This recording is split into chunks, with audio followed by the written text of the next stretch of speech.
Hi everyone, and welcome back to what's going to be the last episode for the Garden Railway Diary series.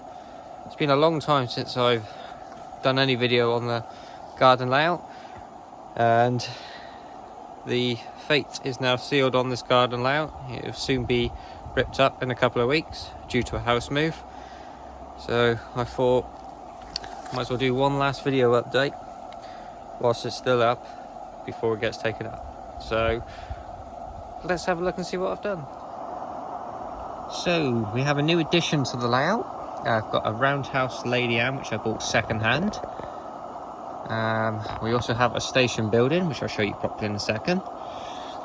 I have built a flower bed. A fence has annoyingly been put in place, spoiling the view of the railway, but when you have a nephew and a niece, the last thing we want is them going down to the stream.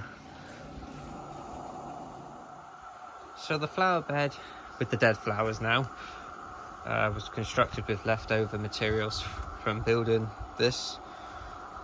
So it's just the same from episode 1. I think I put it in. So this is just the decking planks, 2-inch square timber to act as beams.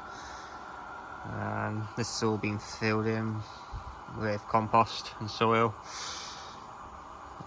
to form a nice flower bed, and even got a southern rail chair for the centerpiece. So here we've got a station building which is now nicely weathered, painted in a sort of similar style to the coaches, which is all based on Linton and Barnstable red and white colours. I did start making a wayside hut, but I haven't finished that yet. And this is the station platform I've made. Just again simple bit of decking wood on some posts underneath. So yeah, that's the station.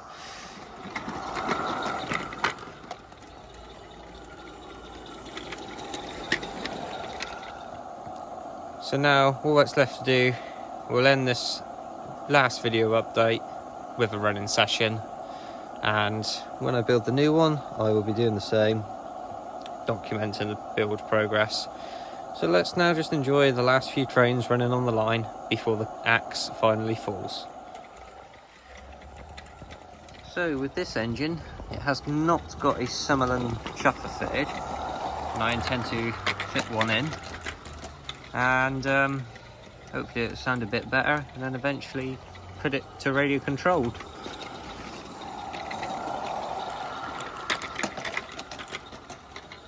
But for a Lady Anne engine, I'm very impressed. It's very stable around the track and very smooth as well.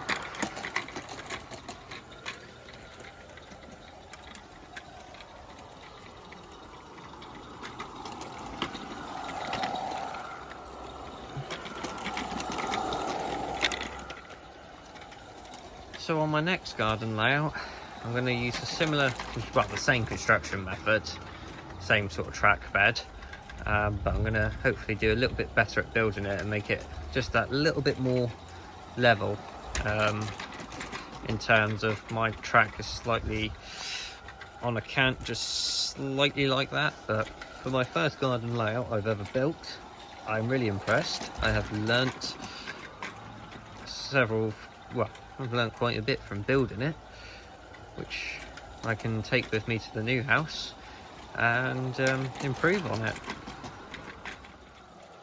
Another new thing I'd like to try on the new layout is where I screwed the track in, it's right on the very first sleeper at each end of the Peter track.